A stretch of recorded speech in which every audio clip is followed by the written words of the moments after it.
Hi guys, welcome back. It is our fourth week of online learning. Can you believe that? And we have finished chapter 2 in social studies and we are moving on to chapter 3.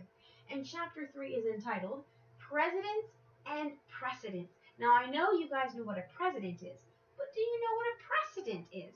Well, we're going to talk about that in a little bit.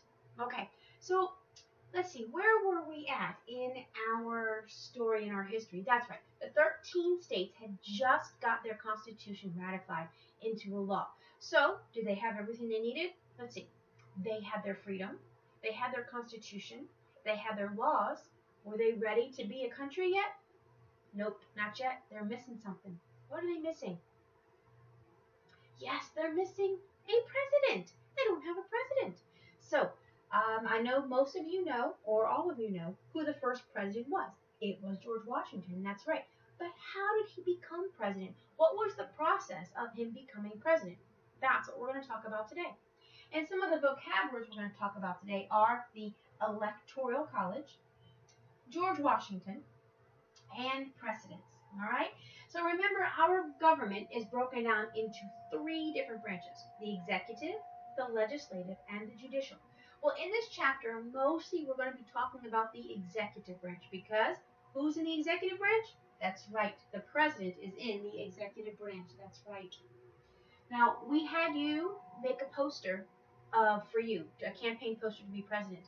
And we asked you to list qualities that you have that would make you a good president. Some of those were trustworthy and honest and reliable and responsible.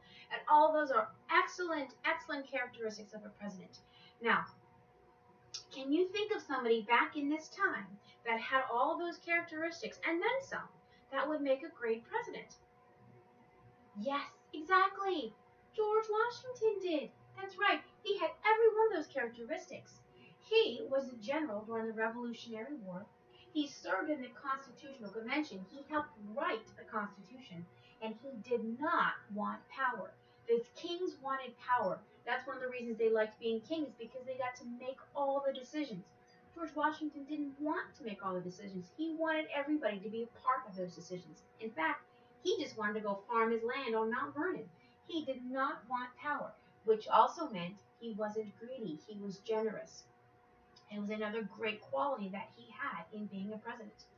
Now, a lot of the people wanted George Washington to be president, but the writers of our Constitution wanted to make sure that the president was not voted on just because he was popular. Now, think about this. A popular person, are they always good? No. Would a popular person always be a good leader? No. And the writers of our Constitution knew that. They didn't want somebody who was just popular. They wanted somebody who was going to care about other people, somebody who was going to care about the country, somebody who was going to do the best for that country, not just for themselves. So to do that, they created something called the Electoral College. Now, is the Electoral College a place that you go after high school to get more learning? No. An Electoral College is people who represent each state and will vote to choose the next president. Okay? So they're representatives from each state that help to choose who the president's going to be. And I have a map right here that I'm going to show you guys that I'm hoping will help this make a little bit more sense. Here we go. Let's see. Can you guys see this? Let me turn this light off for a second. Hold on. There. Is that better? It's kind of dark, but you can see these numbers here. Okay? These are all of the different states in America, okay, and they each have a number by them. That number is how many people are in the Electoral College for each state. So let's look at Florida right down here. Oops, wrong side. Find my finger here. Hold on, guys. There it is right there. This is hard to do backwards. Okay, there is Florida. All right, what's the number on Florida? 29, that's right. Florida has 29 people in the Electoral College.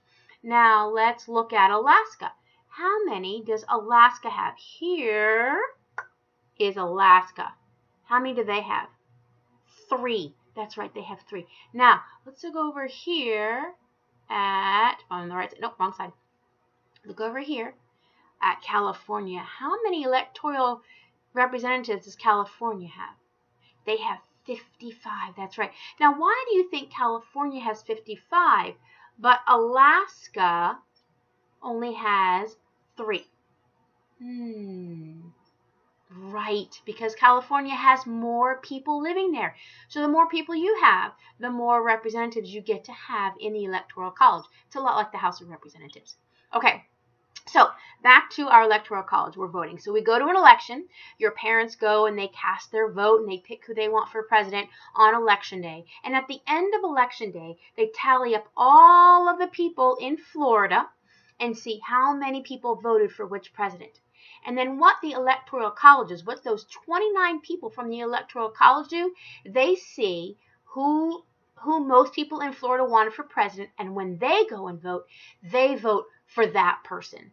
All right? So let's say Billy Bob was running for president, and most of the people in the state of Florida wanted Billy Bob to be president.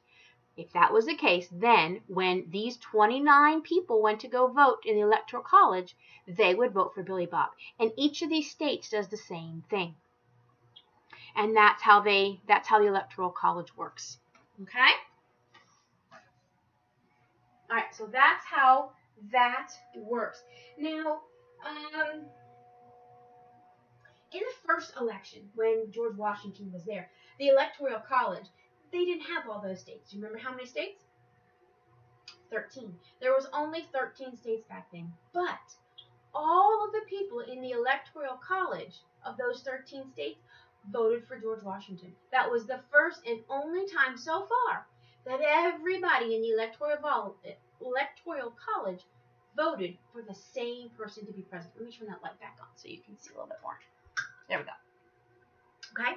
So that was the first time that has ever happened. It hasn't happened since.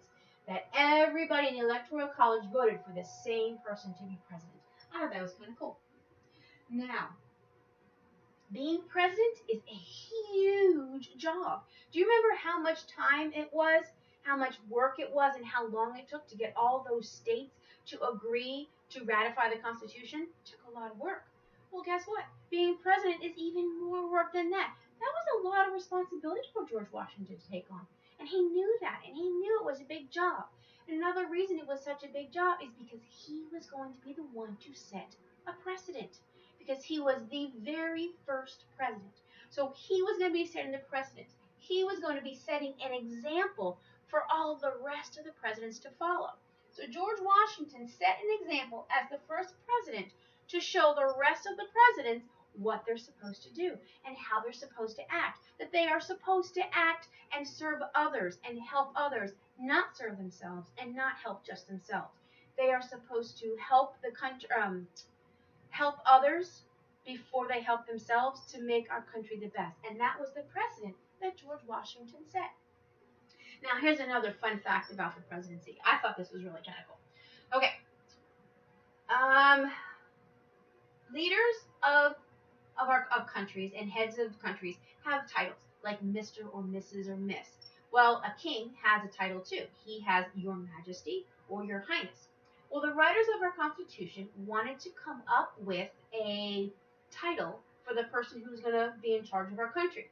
And they tossed around a bunch of the different ones. They didn't want to use the king's ones because they'd finally gotten away from a king. They didn't want to have another type of a king idea. So they wanted to find something different. So they came up with president. Now, when George Washington was president, they would call him Mr. President. Now, from that day until now, Mr. President is still used. That is the title that our presidents have always been called. Mr. President is their title, and it started way back with George Washington. I thought that was kind of cool. All right, so our big ideas for today's lesson were George Washington became our very first president. Okay, the Electoral College, hold on, let me get rid of that dot there. The Electoral College votes into office the next president of the United States by using that idea of the map that we had. It's really, really, really light. I'm sorry about that, guys. Okay, so for your activity today, okay, hopefully you can see this one. Yeah, that's pretty good.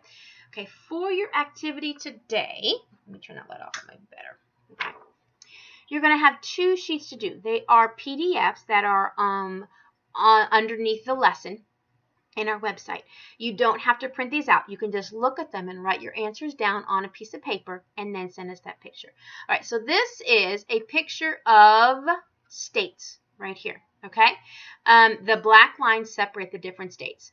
Now, these pictures of the cat and the dog are the people who are running, or the animals that are running for the election.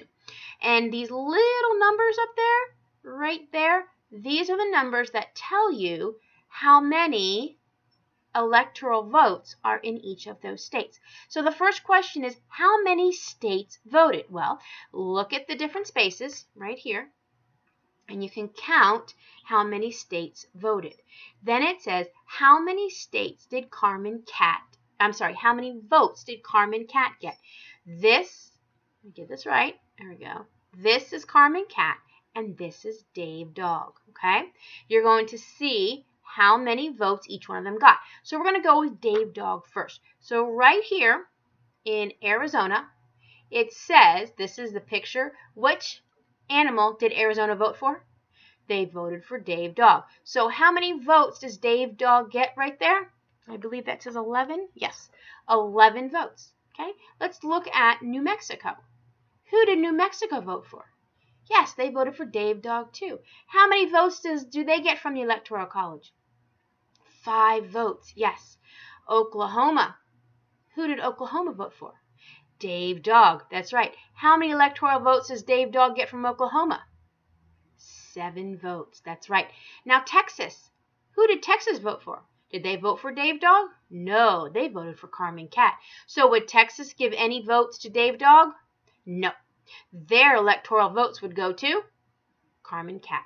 So then what you're going to do is you're going to add up all the different electoral votes for each one. So for Dave Dog, you're going to add up this one, and this one. So you would add 7 plus 5 plus 11. And how many votes total did Dave Dog get? Then do the same thing for Carmen Cat. Well, there's only one state that had Carmen Cat, so you're going to take that number, and that's the total number of votes that Carmen Cat got. Then, on the bottom of it, it says, right, it says circle or color, but I want you to write the animal that won the election. You don't have to circle or color it. Just write it on your paper. Okay? That's number 1. And then number 2 is the same exact idea. Just got a few more states on it. And it's not a cat and a dog anymore. It's a circle and a square. Okay? It still shows the different states, and it shows the electoral votes for each state and the shape. So Montana's right here. What shape did Montana vote for? The square, that's right. And you're going to answer, the same questions. How many states voted? How many votes total did the circle get? And how many votes total did square get? Then you're going to write, you don't have to circle it, you'll write the shape that won the election. Okay? So there's 2 pages there for you to do. Fill those out and then send them to your homeroom teacher. Okay? If you have any questions about how to do it, just text us, email us, and we can help you. And I hope you guys are doing well, and I miss you. I'll see you guys soon. Bye.